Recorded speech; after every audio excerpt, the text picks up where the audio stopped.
Dan satu lagi Pak, sebenarnya walaupun dia berbisa, dia jarang banget menggigit manusia. Jarang menggigit manusia. Jarang banget menggigit manusia kalau jenis kobra. Khususnya ular kobra kalau di sawah justru malah membantu para petani dalam hal membasmi hama tikus. Berarti ular ini tahu ini bau manusia, bau tikus tahu. Tahu. Kalau bau manusia akan pergi. Pergi karena manusia Kalau tikus, tikus. Oh, tikus langsung diembat, Pak. Langsung diembat, langsung dioyok. Langsung dioyok. Tikus apa itu, Om? Kadang tikus kampus, nggak tentu Om. Jadi tergantung lah dia seleranya gimana. Coba nanti ditanya kenapa dia kesasar di sini, mungkin dia semalam dari dugem atau gimana nyasar juga bisa. Tikus kampus ya? Tikus kampus dia nggak karuan sih, nggak punya arah, itu mirip musafir. Iya, memang benar Pak yang dikatakan Pak Goeng. Ular itu adalah musafir, dia akan berjalan terus mencari makan dan tidak akan menempati satu tempat yang sama. Kecuali dia lagi bertelur, dia akan mengerami telurnya selama 3 bulan. Setelah telur itu menetas, anaknya akan pergi sendiri. Pergi sendiri anaknya? Pergi, tidak cari makan sendiri? Iya. Sendiri. Enak kan jadi ular kan Om. Gak kayak kita sudah punya anak, kita cari nafkah tiap hari. Oh, udah pola. Waduh, capeknya luar biasa. Ini daya penciumannya ular berapa meter Om? Kalau itu kita belum mendeteksi bisa, karena penelitian juga. Tergantung dari arah angin. Arah angin. Betul Pak. Oh berarti ini kesasar juga karena mata arah angin mungkin lah ya? Mungkin, dan yang pastinya karena di sekitar sini itu adalah persawahan. Dan persawahan itu sebelahnya persawahannya. Ya, belakang itu sawah. Sawah juga kan. Sawah. Nah, dan persawahan itu adalah habitat untuk ular tersebut. Dan seperasaan Mbak Wanto itu dari dia masuk dari got itu, dari pelalon biasanya untuk jalan tikus, Bu. Oh iya mungkin ya. Nah, jalan tikus jadi dia mencium aroma wangi, parfumnya bagus, jadi ikuti terus. Loh kok tadinya kok masuk sini, lah itu yang kesasar Pak.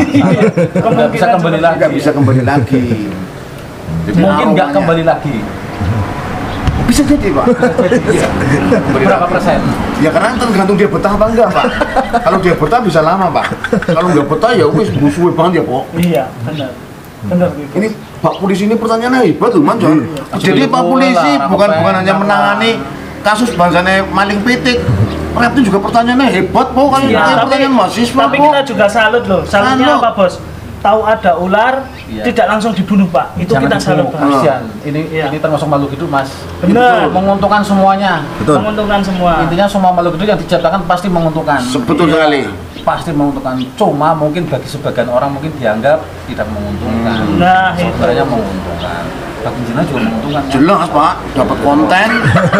Terima kasih Pak, sering-sering aja sini kemasukan ular Pak. Biar kita cepat ngonten. Cepat kita konten.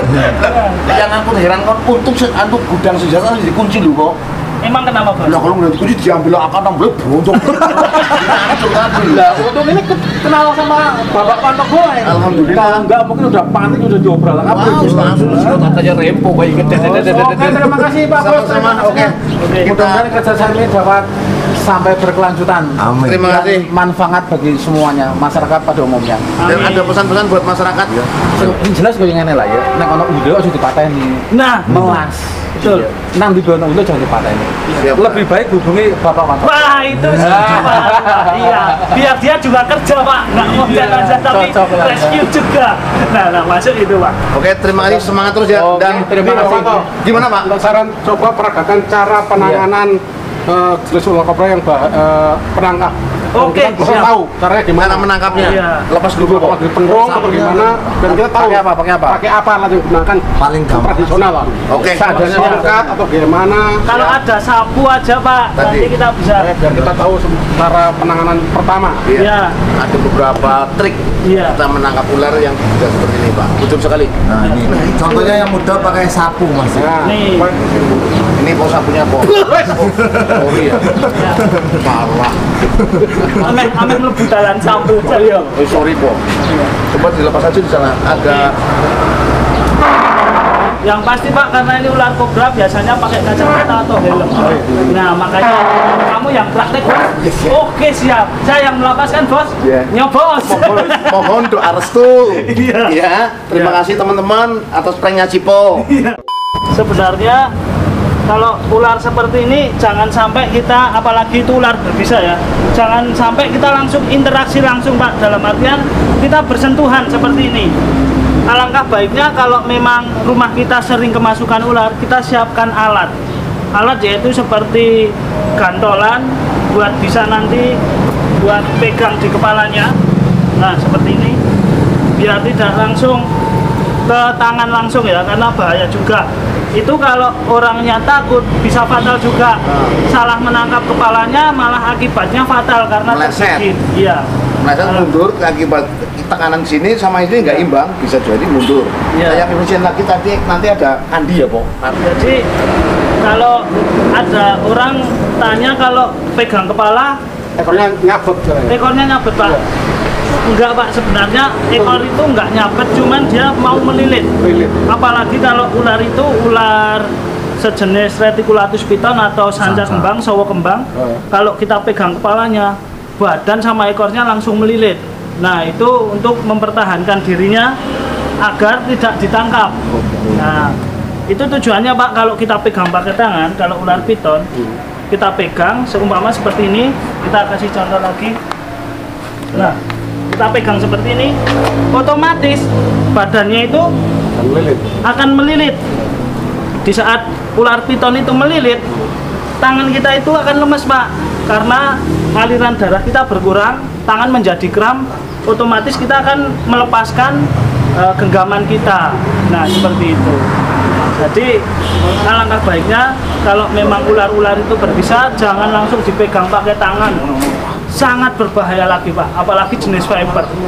Itu sangat berbahaya. Yang kita takuti saat ini, khususnya di Jawa Tengah dan Jawa Barat, Jawa Timur, itu adalah ular hijau ekor merah Pak. Gadung sekarang. Iya, ular gadung itu Terus kan. cara umpamanya kita terlilit, Ya, ada teman terlilit sama ular. ya. Cara melepaskan lilitan ular itu gimana kan? Apa terus kita lawan arus atau ikuti gerakan itu? Ya. Karena teman kita terhindar lilitan ular tersebut. Pertama, harus lebih dari satu orang Pak, untuk menolong orang yang terlilit ular. Ya. Kita cari dulu ujung ekornya. Nah, kuncinya itu. Karena ekornya itu adalah kunci. Di saat ekor itu menjadi kunci, kita lepaskan dulu. Nah, seumpama dia melilit seperti ini, kita langsung balik Pak, Berarti turun arus. lawan arah. Kita balik, setelah udah seperti ini, Tarik. kita tarik, kepalanya lepaskan saja. Nah, jadi jangan diremehkan, walaupun seperti piton ular tidak berbisa, tapi sangat berbahaya dan sangat kuat di dalam lilitannya itu. Ular 3 meter juga bisa membunuh manusia. Bahkan 2 meter 2 Mas. meter ya udah mampu Ada ya. teman kita seniman kemarin di Jakarta Pak, dia melukis tangannya sendiri sedang dililit piton, akhirnya dia meninggal dunia karena terlilit ular piton yang panjangnya baru 2 meter. Nah, karena apa? Karena beliaunya itu tidak paham tentang ular, jadi dia hanya memegang doang, tidak memikir bahwa ular ini berbahaya. Jadi sekali lagi jangan remehkan ular apapun, tapi juga jangan dibunuh kalau ketemu, karena itu banyak manfaatnya. Karena setiap makhluk diciptakan itu banyak tujuannya. Terus terakhir, Iya. kenapa saya lihat di YouTube sering nonton tuh kok ular kobra dikasih makan ular apa itu Jenis jali, ular jangan. kenapa itu? Kenapa Nah. nggak kasih daging atau apalah? Karena ular dikasih makan. Ya, untuk jenis ular yang dikasih makan ular itu bisa dijelaskan Mbak Gwen? Gimana? Ular yang makan ular. Oh, kalau king. Ya, King kalau ini cobra. kasih uang, kadang-kadang kasih makan ular juga. Iya, kalau ini memang makannya tikus dan lain-lain ya, Pok. Ya, Nasi kadang. padang gitu. Enggak ya, kadal juga mau, ayam, telur juga mau. Tapi kalau pertanyaan Bapak tadi, kenapa king makannya ular? Itu termasuk kanibal ya, Pok. Iya. Memang dia makannya memang kesukaannya itu, Pak. Jadi tinggal dikasih kue juga nggak mau, dikasih paha ayam juga nggak mau. Memang dia makannya ular yang hidup. Jadi memang aturannya memang yang namanya ular king cobra tetap makannya tetap ular. Dia kanibal sejenis pun dia bisa ditelannya, Pak. Seperti itu. Dan dia teritorial ya, Pak. Teritorial. Iya, nah ini Pak, ini yang pinter Pak. Jadi dia mempunyai wilayah kekuasaan masing-masing, Pak. Jadi yang pasti gini Pak, setiap ular itu punya makanannya masing-masing. Kalau ular yang di atas pohon itu arboreal, dia makanannya pasti burung, tupai dan tikus-tikus pohon. ular yang di tanah seperti kobra, terus yang lain-lain itu makanannya tikus. Nah, kenapa ada satu ular yang disebut king? King itu kan raja, Pak.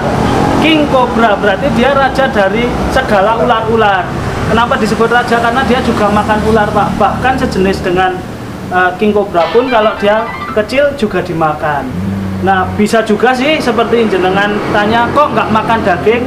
Untuk yang dipelihara bisa dikasih makan daging. Tapi kalau liar, nggak ada filetan yang di sawah, nggak ada Iya. kan, jadi dia tetap makan ular. Tidak ada penjaga di sana. Ini yang benar.